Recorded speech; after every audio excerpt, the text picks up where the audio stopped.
nosotros todos empezamos 3 minutos tarde, que es todo de los anuncios, seguro que lo hemos compensado ya. Vale, tenemos aquí, en este segunda charla de Litum 2019, a 3 autorazas de literatura fantástica, con las compartiendo datos. Vamos, voy a presentarte al final para que respires un momentillo, porque no queremos que te los sacadores.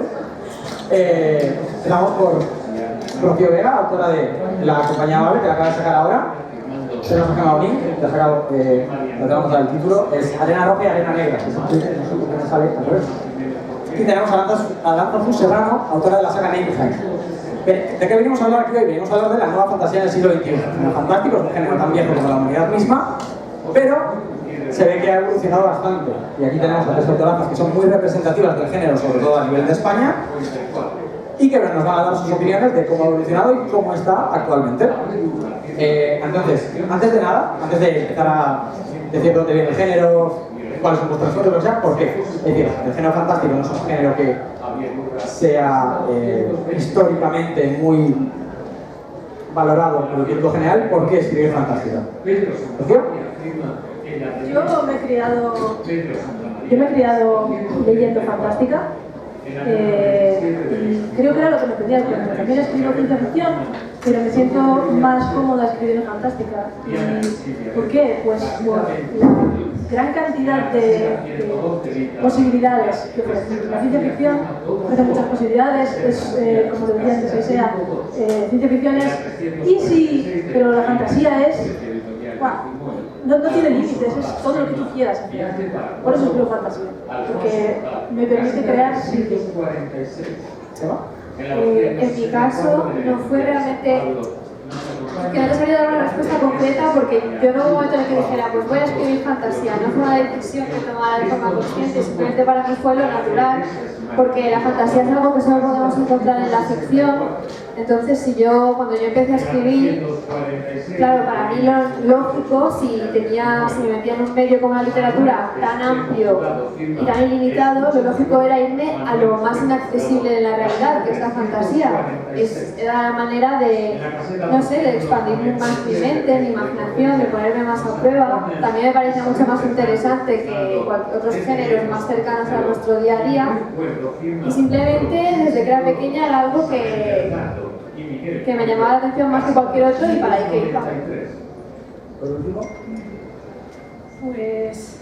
a ver... Los micros lo más cercanos posibles a la cara, que parece que cuanto más parece que los estáis besando, mejor se escucha. Bueno, en mi caso es porque yo soy muy soñadora. No soy nada nata, la verdad. Y la fantasía me encantaba desde pequeña. O sea, es verdad que todos crecimos leyendo esos libros de SM, de Federico y su burrito y todas esas cosas. Y era lo que se llevaba entonces, era el realismo infantil, ¿no? Pero a mí me llamaban más las historias de fantasía. Y me llamaba mucho Michael Ende. Y entonces, bueno, pues siempre he sido también mucho de ciencia ficción, porque para mí siempre la fantasía y la ciencia ficción es como las dos caras de una misma moneda, ¿no?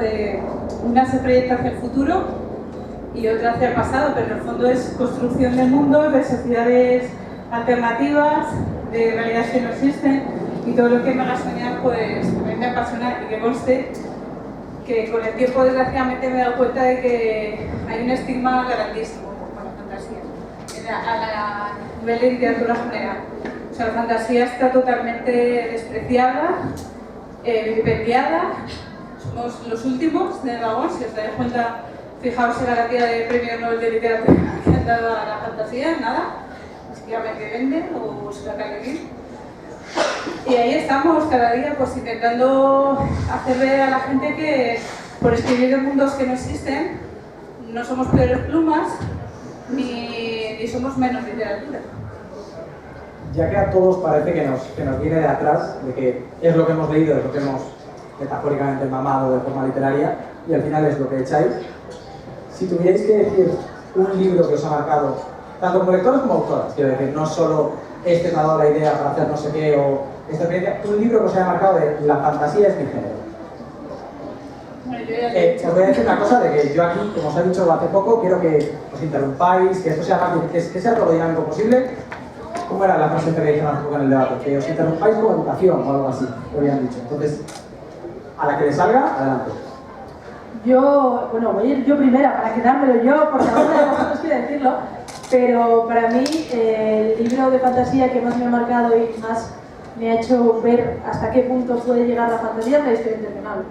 La historia interminable, si no la habéis leído, leedla ya. Si os gusta la fantasía, leedla ya, porque esto os va a encantar. Es un clásico que yo creo que ha marcado a varias generaciones y que habla de muchísimas cosas, y se nota mucho, además siendo un libro que tiene un enfoque juvenil, cómo Ende considera al lector joven un lector inteligente y capaz de entender cosas que le van a explicar. Y lo suelo leer cada poco tiempo, lo leí otra vez el año pasado y fui comentando en Twitter lo que iba viendo, las cosas que recordaba y tal. Y es que sigo encontrando cosas nuevas cada vez que lo leo. Es un libro maravilloso, impresionante. Yo en mi caso voy a decir uno que, bueno, que yo creo que compartirá mucha gente de mi edad, sobre todo en España, y es Memorias de Idún. Y yo creo que es porque lo leí en un momento de mi vida, en el momento de mi vida en el que me di cuenta de que lo que yo quería hacer en la vida era escribir. Entonces, claro, cuando llega esa revelación a tu mente, el libro que estás leyendo, lo empiezas a leer con otros ojos, no sé, lo leí de forma distinta a cualquier otro libro que hubiera leído antes. Y el hecho de que la autora fuera española creo que también me dio una cercanía con la posibilidad de escribir y de escribir ese tipo de ficción que no me habría dado a lo mejor una novela de un autor extranjero o una autora extranjera. Entonces a mí yo sé que ese libro, me gustara más o menos, me marcó muchísimo. Bueno, antes y después en mi vida como lectora y como autora. Bueno, pues como ha dicho Rocío, que yo también Lo siento. pero mira, yo voy a apuntar también Momo, porque yo creo que son los dos grandes libros de Michael Ende. A mí desde luego me marcó mucho más La historia interminable, porque yo creo que Momo, en la edad que lo leí, todavía no terminé de entenderlo bien. Yo no llegué a engancharme a Momo, tengo el Momo pendiente. Sí, yo creo que Momo de adulto es mucho mejor, ¿no? Sí, Sí, es interminable. Pero yo creo que son dos libros de cabecera para todo lector de fantasía. Me extraña que no haya seguido, porque ya son casi clichés, tanto Lewis como Tolkien, como esta fantasía arquetípica de elfos y de enanos y de que durante mucho tiempo fue muy hegemónica. Es decir, ¿cuántos libros hay que siguen ese patrón, por ejemplo? Porque, claro, muchísimos. Pues que son más de adolescencia, yo creo, más que de infantil, ¿no? Sí. Vamos, que el leer El Señor de los Anillos de niño tiene que ser un poco... No, conozco gente que ha empezado a los 7 años con El Señor de los Anillos. A mí personalmente El Señor de los Anillos empecé a leerlo y me llamó la atención, pero siempre tuve la sensación de que no era suficiente para mí. Quizá porque es muy hegemónico y muy arquetípico, y a lo largo de los años se ha mascado tanto y se ha repetido tanto que cuando vuelves al original es como si ya hubieras visto esta historia. Aunque Tolkien escriba maravillosamente y la historia del Señor de los Anillos sea estupenda, como ya has visto tantas veces eso, te sabe a poco y me cuesta volver ahí, a esos enanos, elfos, hobbits. Yo creo que en el caso del Señor de los Anillos, cuando eres niño, cuando eres muy joven, al menos a mí era un tipo de libro que me costaba engancharme porque era denso y, jolín, yo voy de frente, o sea, yo me sincero. Yo no pude con El Señor de los Anillos cuando lo empecé a leer, no sé, me empezaría con 14 años así, que tampoco era una niña, pero me costó mucho. El Hobbit mejor, el Hobbit lo leí y me gustó bastante. El Señor de los Anillos me gustó mucho, de hecho lo dejé más adelante, y más adelante no llegó. Es una trilogía que tengo pendiente, pero creo que eso es lo que pasa con ese tipo de libros. Y eso que El Hobbit es una novela que está concebida como un cuento para niños. Pero yo creo que ahora los niños los que éramos niños en los 2000 y los niños ahora estamos acostumbrados a un tipo de literatura como muy dinámica, que refleja mucho el cine, como muy, no sé, como mucho movimiento. Entonces coger libros más escritos pues, a principios del siglo XX, que son como más pausados, así que eso no es malo precisamente, pero creo que nos estamos acostumbrados a ese tipo de cosas. Pero sí, El Señor de los Anillos yo creo que es un referente para todo el mundo, aunque lo tengamos ahí en la lista de pendientes. Pues en mi caso es que llegó muy tarde relativamente, porque me lo leí como con 22 años, ¿no? que yo ya para entonces llevaba ya 4 años escribiendo en Enheim. Entonces me hace mucha gracia cuando hay veces que algún lector de Enheim me dice que le recuerda a Tolkien. Digo, pues no, influencia cero, porque yo prácticamente tenía la historia escrita. Cuando lo que pasa es que como yo me baso en la mitología nórdica y en el fondo Tolkien se basó gran parte de su universo en la mitología nórdica, pues en los elfos, en los enanos, en los wargos, por ejemplo, los wargos no los inventó Tolkien, estaban ahí en la mitología nórdica. Claro, entonces la gente a lo mejor que no conoce estas cosas... Exacto. Ahí mucho, bueno, hicimos una conferencia aquí, este señor y yo, sobre mitología nórdica y precisamente estuvimos hablando de eso, de los falsos mitos y de falsas referencias que hay entre la mitología nórdica y Tolkien, ¿no? Creo que lo del anillo y toda esa maldición del anillo. Si tuvierais que decir por qué hemos... Porque es cierto que eso está tan mascado, que a nivel lector de público general está un poco superado. Es decir, estamos un poco hartos de elfos siempre mucho mejores que los hombres, infinitamente longevos, infinitamente guapos, los enanos muy cañeros, pero muy bajitos y muy huraños. Si como lectores lo hemos pasado, ¿por qué crees que es? ¿Qué crees que ha necesitado el lector para decir no voy? Pues yo creo que Yo es que no creo que realmente hayamos pasado eso. La gente sigue pidiéndolo y se sigue volviendo a ver. Te puedo poner un ejemplo. La saga de Geralt de Rivia tiene elfos, humanos y enanos. Y es un giro, ahora los enanos son mercaderes y tal, pero sigue siendo lo mismo. Los elfos ahora son distintos y tal, pero creo que son arquetipos que perviven. Y además, también hay que tener en cuenta, yo soy rolera y eso se nota mucho en mis libros, y cuando a nada que juegas un poquito de rol es que estás viviendo Tolkien otra vez, estás repitiendo otra vez el elfo, el enano, el halfling y el no sé cuántos.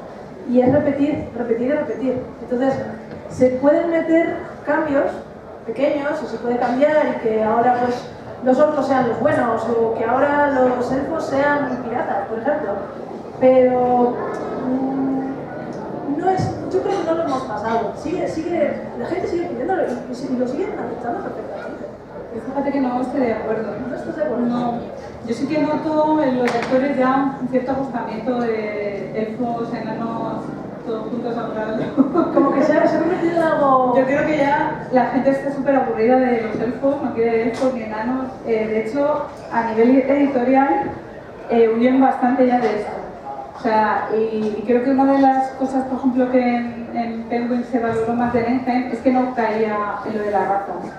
Porque pasaba semana pasada en los vikingos y los celtas, era algo que agradecían, porque intuían o notaban que el público, es verdad que cuando se publicó, a lo mejor ya la gente estaba súper aburrida ya de todas las películas del Señor de los Anillos, del Hobbit y tal, y algunos han pasado ya de todo eso, ¿no? Y buscaban precisamente mundos fantásticos que no tuvieran razas. Gemma, tenemos una favor y una en contra de ese paquete. Yo estoy un poco ahí. Yo estoy a favor, ¿eh? O sea, yo creo que no está completamente denostado. Sí que es verdad que sí que es un poco en contra, pero el público tampoco... Y yo creo que... mucha línea anti-elfo, ¿eh? Mira, no me hagas hablar. El tema del elfismo aquí, por favor, no, que tenemos que escuchar la escorte que no está para eso. ¿Gemma? Que yo creo que a lo mejor existen diferencias entre el público que es más de leer libros y el público que consume ficción por otros medios, a lo mejor series de televisión o películas. Creo que ahora mismo se está consumiendo fantasía por muchísimos medios distintos. Lo tenemos como tenemos la muestra, por ejemplo, de Juego de Tronos, que a mí me alucina que una serie que es fantasía pura y dura haya funcionado tantísimo entre el público general. Y bueno, a raíz de esto pues van a venir series como la de The Witcher o van a venir otra serie de Señor de los Anillos también, que creo que la hace Amazon. Quiero decir, la fantasía está ahora en auge, la gente la consume por muchos medios y me pregunto, y yo creo que sí, si existen diferencias entre el público que tradicionalmente ha leído fantasía a través de ha leído fantasía, la ha consumido a través de la literatura, y el público que la está consumiendo a través del cine o de la televisión. Creo que a lo mejor en el cine y la televisión no están tan trillados porque la referencia es El Señor de los Anillos y la trilogía del Hobbit, pero no mucho, ¿no? Pero tienen más nuevo. Sí. Pero si te fijas, ¿por qué ha triunfado tanto esto Juego de Tronos? porque precisamente va en contra de todos los clichés y de todos los tópicos, de todo el bien y de la fantasía épica, porque no salen razas, porque salen medio zombies. También es verdad que Juego de Tronos está pensado para ser una telenovela. Es una telenovela fantástica, pero es una telenovela y la gente la sigue con esa dinámica. Es una novela río, pero una novela río es una telenovela. Y a mí me encanta, o sea, soy súper fan de Canciones del Fuego y por favor, Martín, danos ya el 6º libro, pero es lo que es una telenovela. Ya que me habéis sacado el tema de clichés un poquito antes de lo que yo pensaba, mi pregunta es, un cliché cada una que odiéis de esta fantasía clásica que estamos diciendo a favor, en contra, cosas. El cliché que más os molesta, el de estoy harto de esto. De la miscelánea puros, pero de todos, vamos, yo nunca lo he soportado. O sea, soy el peor por diferencia. Para mí, creo que el cliché que más me molesta es el de nuestro reino está en peligro, necesitamos que vuelva el legítimo rey y cuando él se sienta en el trono todo estará bien. Eso me molesta mucho. A mí me molesta mucho, sobre todo en la alta fantasía, los blancos y los negros están tan diferenciados. Es decir, hay un bando de los buenos y hay un bando de los malos. Y está muy delimitado. Eso es una de las cosas que a mí no me entusiasman especialmente. Y ahora como dices que los clichés molestan más, molestan menos, nos pasa un poco. Y vosotras ahora que empecéis a tener un poco de peso en el género, ¿de qué os sentís orgullosos de haber traído? Mi historia es diferente por X.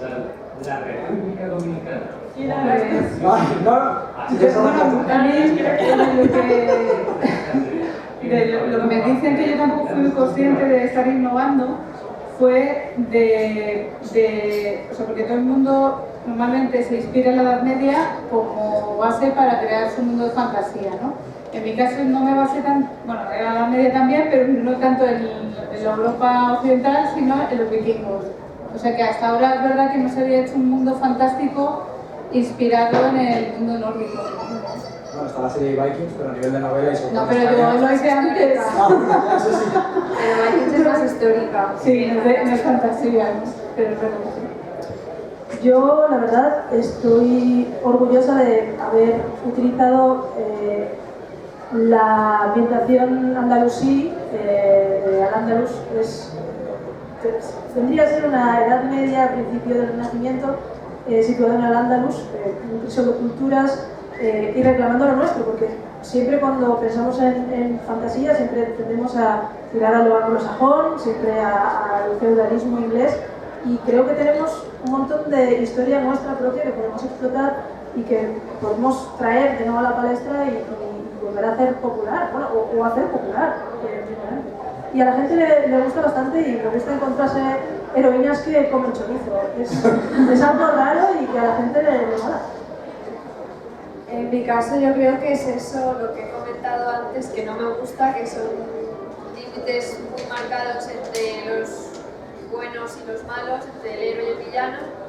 Creo que sí que es verdad que en el caso de los protagonistas sí que son más luminosos o más oscuros, pero en el caso de los secundarios y sobre todo de los antagonistas, que antagonista no necesariamente quiere decir villano, creo que ahí sí que me he salido mucho de lo tradicional, del villano arquetípico o el antagonista arquetípico.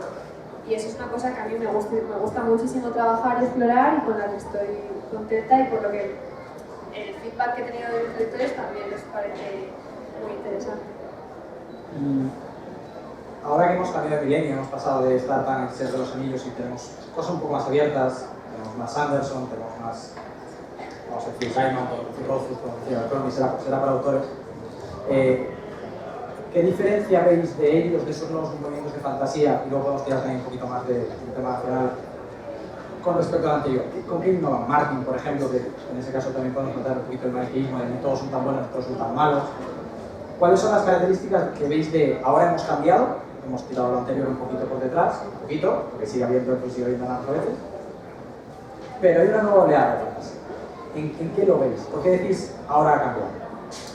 Yo creo que lo que tienen estas las novelas que están saliendo ahora de fantasía, creo que tienen como una crudeza muchísimo más sucia, no sé cómo explicarlo, son como mucho más crudas y ocultan mucho menos las cosas desagradables. Por desagradables hablo de cosas, de todo tipo de cosas en realidad.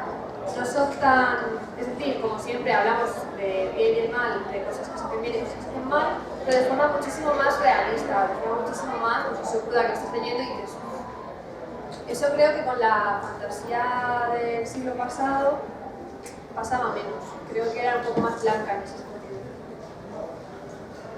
Yo es que te voy a llevar un poco la contraria, pero... Bueno, no pasa nada. Más que nada, No no a ti, al moderador. Más que nada porque creo que los que has dicho no son precisamente del nuevo siglo, son gente del siglo pasado. Están sacando libros ahora, pero creo que siguen un paradigma anterior, aparte de que has dicho solamente hombres. Sí, además entonces es un sesgo que tenemos que tener en cuenta. Y es verdad que Martin, Rothfuss, Gaiman, este hombre Sanderson son importantes, son populares, pero también hay mucha gente que está trayendo cosas nuevas y que está trayendo voces nuevas y perspectivas nuevas. Y a mí me parece que la nueva fantasía es una fantasía que está trayendo a la palestra gente que hasta ahora no estaba teniendo ese público, ese acceso al público. ¿Por ejemplo? Quiero que saquéis ejemplos. Pues, por ejemplo, te podría decir N.K. Jemisin, aunque podemos considerar que la Tierra Fragmentada es ciencia ficción, es fantasía, no lo tiene claro ni ella. Cameron Harley también tiene una historia de fantasía con múltiples dimensiones. Y luego, pues, en castellano, pues tenemos a Fatu, por ejemplo, tenemos a Gemma, tenemos a mí, y pues tenemos a gente como Iria y Selene, tenemos pues, un montón de gente de cantera nueva y gente que no necesariamente son jóvenes, no son nuevos autores, pero sí que se les está recuperando un poquito. Úrsula K. Le Guin se le está dando un poquito más de protagonismo, se está intentando visibilizar un poquito más su obra, que es muy importante y no se le ha dado todo. Y que siempre mereció, que siempre mereció. Bueno, yo estoy de acuerdo con las dos. Yo creo que sí que estoy de acuerdo con Gemma que lo paradigmático de esta nueva fantasía son el cambio de los personajes. Antes la psicología de los personajes era bastante plana, o sea, realmente era contar la historia del viaje del héroe, lo que sea, y ahora no, ahora realmente lo que el lector busca más es la psicología del personaje, ¿no? Y realmente no es un personaje limpio. La idea del héroe ya no es alguien con altos valores al que tú admires, no, porque tiene muchos defectos, tanto físicos como psicológicos, emocionales, tienen caras, que tengan sus manchas en el currículum. Sí. Y la gente realmente lo que le gusta es ese tipo de personaje. Yo creo que en eso sí que es verdad que Joshua Martin es un referente bastante claro. Por ejemplo, Abercrombie, ¿no? Y yo creo que eso sí que es, yo creo que es un sesgo bastante importante. La sociedad, la profundidad de la psicología, la importancia de los personajes sobre la historia. Y luego pues es verdad que también como apunta Rocío, hay una nueva ola que yo creo que el feminismo está muy presente, la presencia de la mujer está mucho más presente de lo que estaba el siglo pasado, desde luego, no solo a nivel de autora, sino a nivel de personajes, de importancia, y a raíz de eso también yo creo que otra corriente importante que está innovando la fantasía es la inclusividad. Que sobre esto podríamos hacer una charla de 3 horas, si queréis, porque esto da para ríos y ríos de tinta, ¿no? Que es, a ver, piensas que existe esa polémica de si hay que cumplir una cuota, si no, pero opines lo que opines, yo creo que la inclusividad está aquí, está allá, no se puede negar, y los personajes cada día son más inclusivos. Y estamos hablando mucho a nivel de personajes, de qué caracteriza un personaje de las novelas, pero el world building que antes era esta macrocosmos, esta estructura de tengo que montar absolutamente todo, ¿veis que ha cambiado o ese sistema de tengo que montar un mundo muy complejo para hacer una buena novela de fantasía sigue? Puedes ya para contar de trabajar. No. En algunas cosas estoy de acuerdo. No, la verdad es que no lo tengo muy claro, porque yo como escritora soy bastante caótica en cuanto a worldbuilding. No me siento a preparar hojas y hojas y hojas de lore, de geografía, suelo tener algunos planteamientos, soy escritora brújula, es decir, voy, tiro millas y la historia misma, los personajes me van sugiriendo el curso de acción, y en el proceso de escribir me voy encontrando con el mundo, lo voy descubriendo. Entonces, a mí personalmente, que las novelas tengan un mundo increíble, no me suele importar tanto porque a mí me llaman los personajes. Y, por ejemplo, Sanderson tiene unos sistemas de magia super guays, pero a mí, por ejemplo, me fallan sus personajes. Y tiene personajes muy chulos, tiene mujeres muy chulas, pero luego, por ejemplo, Kaladin es igual que el protagonista de Atlas tiene un poquito de arquetipos que va copiando y tiene puntos muy buenos, tiene fortalezas muy chulas, pero al mismo tiempo tiene cosas que a mí personalmente no me atraen tanto. Y soy fan de Sanderson, pero... yo creo que a nivel de world building, yo creo que a nivel de world building nos tira de primeras, quiero decir, nos sentamos a decir, es una novela de fantasía, y creo que lo primero que nos viene a la mente, inevitablemente, y sin que podamos hacer nada, son los arquetipos de la tradición clásica de Europa medieval. Creo que es lo primero que nos viene. Entonces, a ver, yo soy una persona que hasta ahora ha tirado de eso y no lo ha rechazado porque me gusta mucho, pero también me gustaría, a partir de, pues, no sé, ahora ya empezar a romper un poco más con eso y explorar, porque hay muchísimas otras influencias súper interesantes y estéticamente muy chulas y muy así que no estamos teniendo en cuenta y que pues sería súper interesante explorar en la literatura, y creo que a nivel de world building hay muchísimo por hacer todavía. Bueno, la arena roja. Es que claro, cuando pienso en world building no pienso mucho en la arena roja y la arena negra, porque es verdad que hay un world building porque es el futuro y tengo que montar un poco mi película, pero como es en la Tierra hay un montón de cosas que no me inventé, que simplemente cogí y pues cambié un poco, maquillé un poco para que funcionara en ese hipotético futuro. Pero sí, es un world building y también, no sé, a la gente la verdad es que le gustó mucho. Yo no esperaba que llamase la atención el world building de Arena Roja porque no es una cosa que... No era uno de los aspectos de la novela que cuando yo trabajaba más no sé cómo decirlo, no era lo que más me llamaba la atención a mí. Sin embargo, a mis lectores sí les ha llamado muchísimo la atención el world building, o sea que... Por eso digo que cosas que no nos planteamos, luego resulta que son muy interesantes puestas en papel y convertidas en una historia. Y es verdad que no es lo que más me interesa a mí, a mí también me gusta mucho pues, el argumento de los personajes, pero creo que un world building siempre se agradece y siempre es muy interesante y muy estimulante tanto de leer como de escribir. Pues yo creo que no es fundamental, pero para mí es como el anuncio aquel de coches enriquece, ¿no? Yo creo que el world building enriquece. Y yo creo que el world building bien hecho, o sea, en la estructura del iceberg, de que realmente tú no veas todo el trabajo de world building que se ha hecho detrás, sino que tú ya estás inmerso en la historia y te la crees, porque tiene un montón de detalles que son creíbles y que son consistentes. Yo creo que ese es el tipo de world building que, bueno, no sé si es la tendencia, pero a mí es el que me gusta, ¿no? O sea, dar realismo, porque en esto de la fantasía hay una tendencia a pensar que todo vale, y que es como es fantasía, pues los unicornios vuelan y no sé qué. No, pero si los unicornios vuelan es por algo, o a lo mejor son los únicos que vuelan, o quién no puede volar y por qué. O sea, tú tienes que crear tus propias reglas y hacerlas congruentes, consistentes e increíbles, aunque sea fantasía. Pero me parece perfecto para entrar en la discusión que está viendo ahora de imagen más duros ahora, más blandos en el pasado. Vosotros personalmente, esto es la primera pregunta sería el personal, ¿preferís final de magia duros o blandos? ¿Para leer o para escribir? Te acabas de hacer dos preguntas a ti misma, no lo he contestado. A ver, yo como escritora no me interesa ponerme a plantear un sistema de magia duro porque, y comento una cosa que comentaba Jenny en su blog hace tiempo, que en realidad los sistemas de magia dura son una herencia de los juegos de rol, porque en los juegos de rol tú te sientas y tienes que saber exactamente qué es lo que va a hacer tu mago, si va a tirar un hechizo de nivel 2 o de nivel 9. Entonces la gente tiende a trasladar, igual que la fantasía alimenta al rol, la gente tiende a coger el rol y tirarlo a la fantasía. Y por eso se crean unos sistemas de magia rígidos, complejos y, oye, están chulos, pero a mí personalmente como escritora no me atrae. Yo lo que quiero es centrarme en los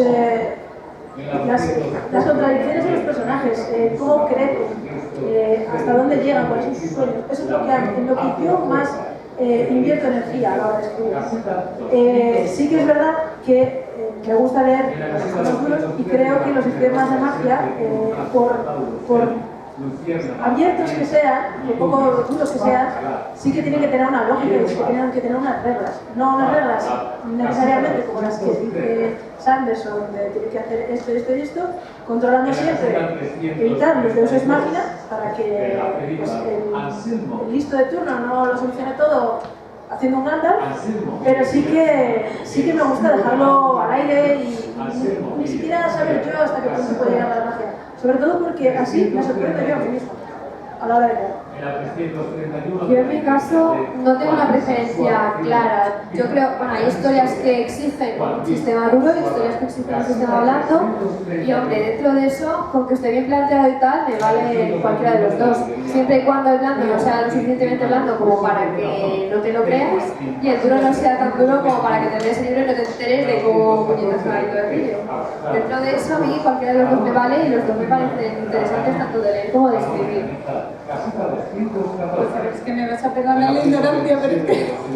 Explícame, o sea, ¿blando sería como Harry Potter o algo así? O... Por ejemplo, si otro soy que hace magia porque es un mago, pero ¿cuánta magia hace? Porque hace magia, porque de repente hace un rayo en el hobby, pero luego no vuelve a hacer nada, porque realmente es una tal, que libros podría ser Sanderson, que esa es exactamente la romancia, porque si la hacen con las abuelas, porque puede hacer una moneda que no. O sea, que sería, la blanda sería magia sin explicar, sí, ¿no? con menos explicaciones, con menos fronteras, con más libertad tanto para los personajes como para el autor, con los problemas que se puede contener, como ha dicho, yo soy máquina y de repente viene Gandalf y hace todo porque es Gandalf y punto, o que te constriña tanto como autora que no puedas salir de ahí. Son como los dos grandes extremos, al final se van en el medio, pero si tuvieras que escoger entre los dos, lo que deberías hacer.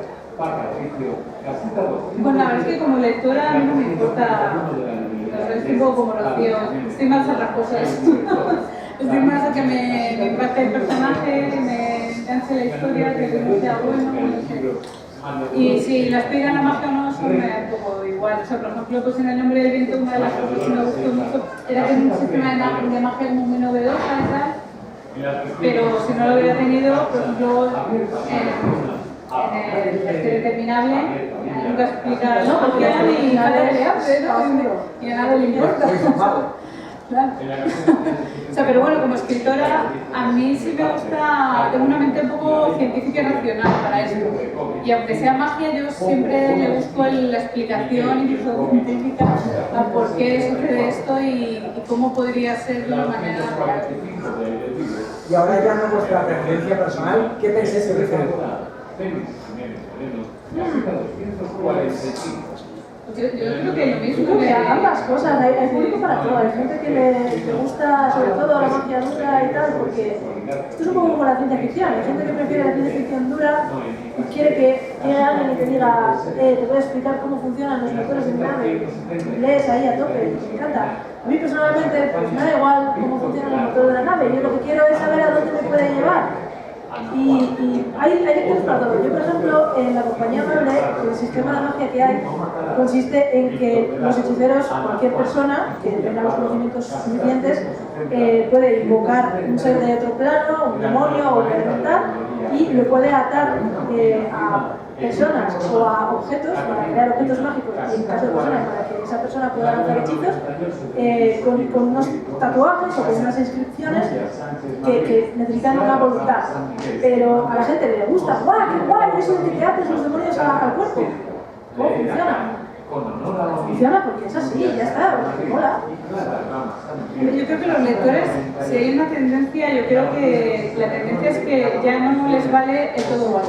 O sea, lo de la magia tiene consecuencias, yo creo que eso sí que los lectores lo demandan, ¿no? Que no sea aquí barra libre de magia, ¿no? O sea, que tenga ciertas limitaciones. Claro, que no es un recurso del que pueda abusar, del que puedan abusar los personajes, porque si no, la sensación de riesgo, de peligro, de ostras, lo tienen difícil, se pierde un poco si es magia blanda de esta que, lo hemos dicho antes, me parece Gandalf, cortar y fuera, estáis todos salvados. Yo creo que sí, un poquito de lógica sí que se exige por parte del público, pero tampoco con que tenga esa lógica y funcione dentro del argumento que has construido, yo creo que ya.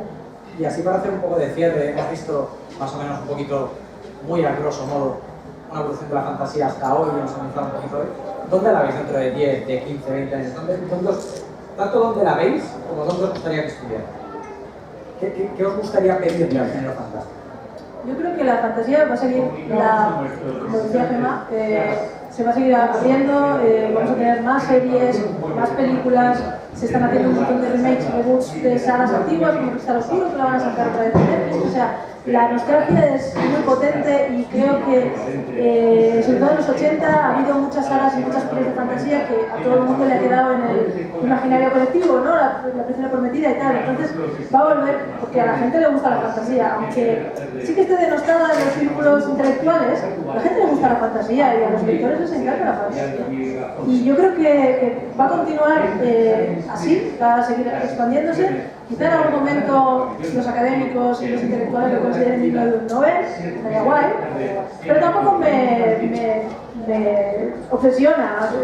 Yo creo que mientras el público te lea y el público le guste, tiras millas. Y eres feliz haciendo lo que haces. Yo soy feliz escribiendo fantasía porque me gusta escribir fantasía.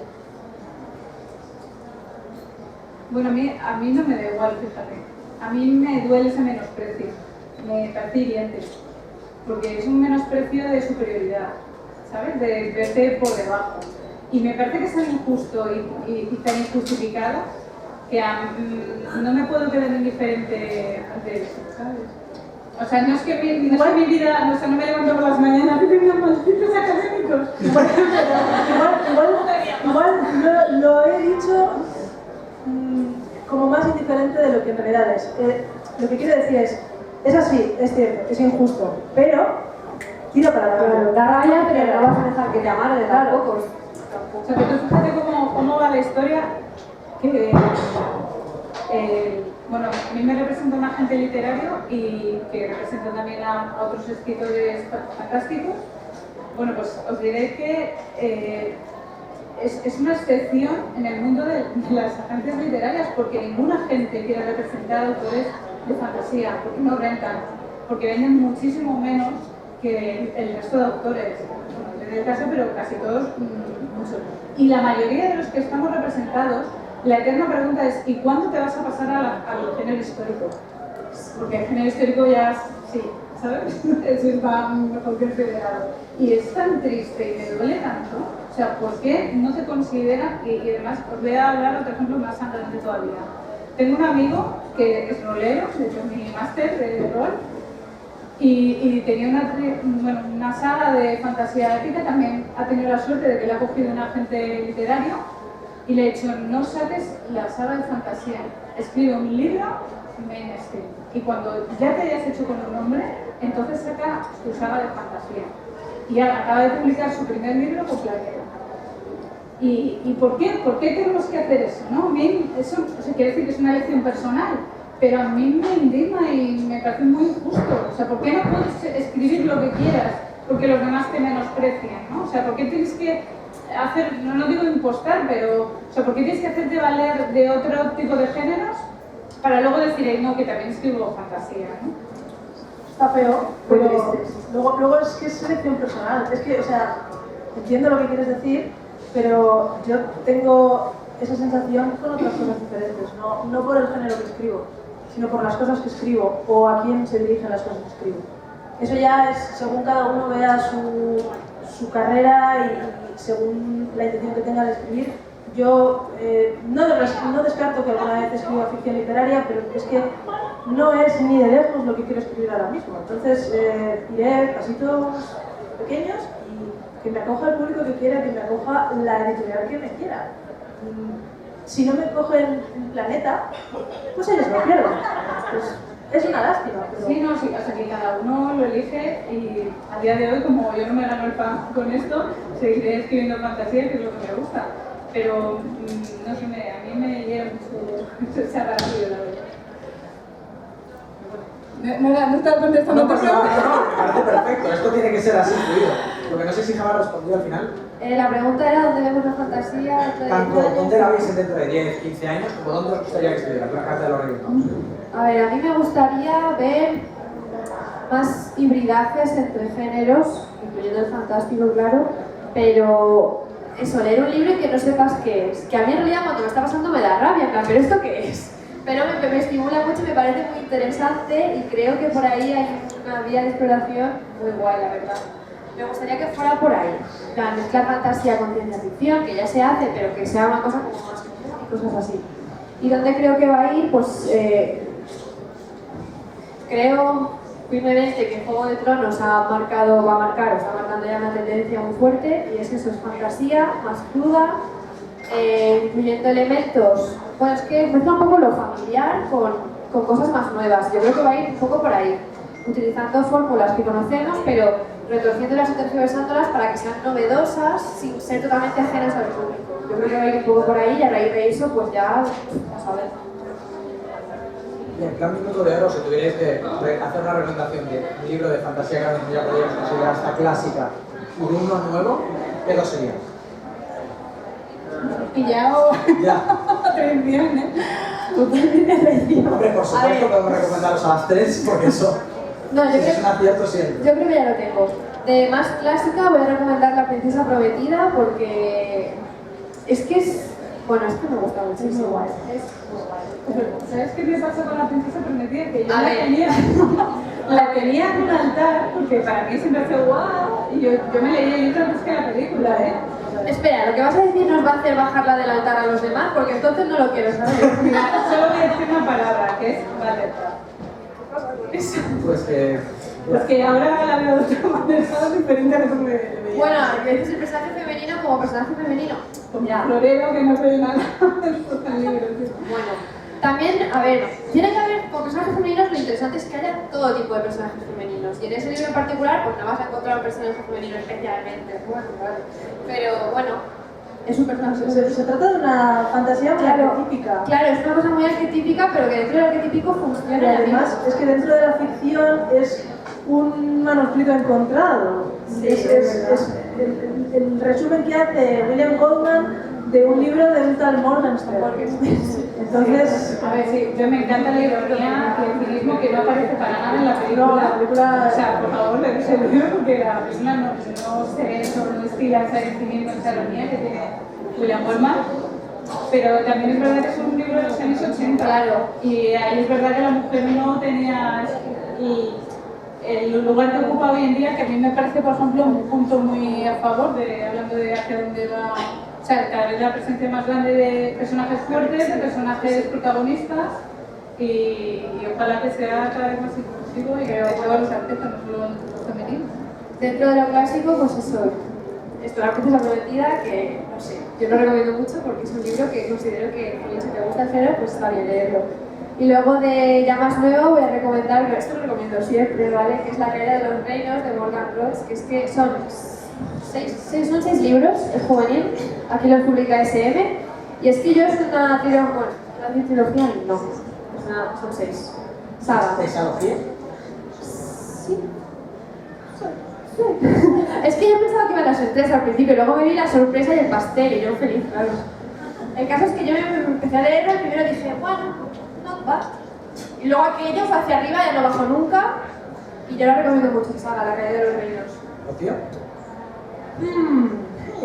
Voy a decir un libro clásico de fantasía, voy a decir Ciclo de Terramar de Leguín, que me voy a lo muy clásico, pero creo que es un buen giro de la típica historia del joven elegido. Es un buen giro porque Leguín carajuela.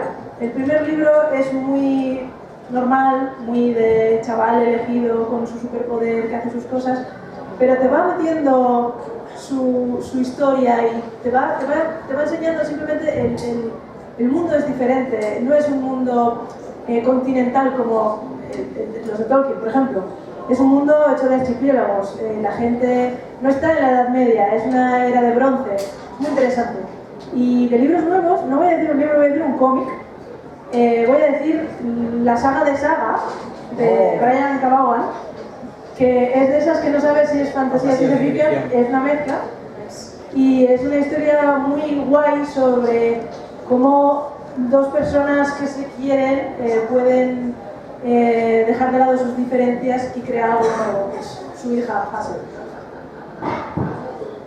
Pues yo voy a reivindicar como clásica una autora de la que se habla muy poco y a mí siempre me ha encantado y en Estados Unidos tuvo bastante fama, lo que pasa es que en España pues pasó totalmente desapercibida o casi desapercibida, que es Marion Zimmer Bradley. Y todo el mundo habla de las de Avalon, pero a mí me gustaba Darkover, la serie de Darkover, que son como 20 o 30 libros, también a caballo de la fantasía y la ciencia ficción, porque era un planeta en una liga de planetas. Lo que pasa es que era un mundo medieval y había un contraste muy fuerte entre un mundo tecnológico futurista y otro medieval fantástico, y me ha apasionado siempre. Y como moderno, bueno, ya a barrer para adentro para mis amistades, que por eso los tengo. No, tanto no llego. Oye, pues voy a favor. No, voy a recomendar, pero honradamente, a Concepción Perea y sus libros de Terralinde, porque yo fíjate que a mí el mundo de las hadas y tal nunca me ha gustado, no me llama mucho, pero es que su personaje de Nicasia es que se sale de todo. O sea, para mí es uno de los mejores personajes de fantasía que se ha inventado en muchísimo tiempo. Lo recomiendo ya como clásico. Bueno, pues muchísimas gracias a las tres por estar aquí hoy. Pido un fuerte aplauso para ellas.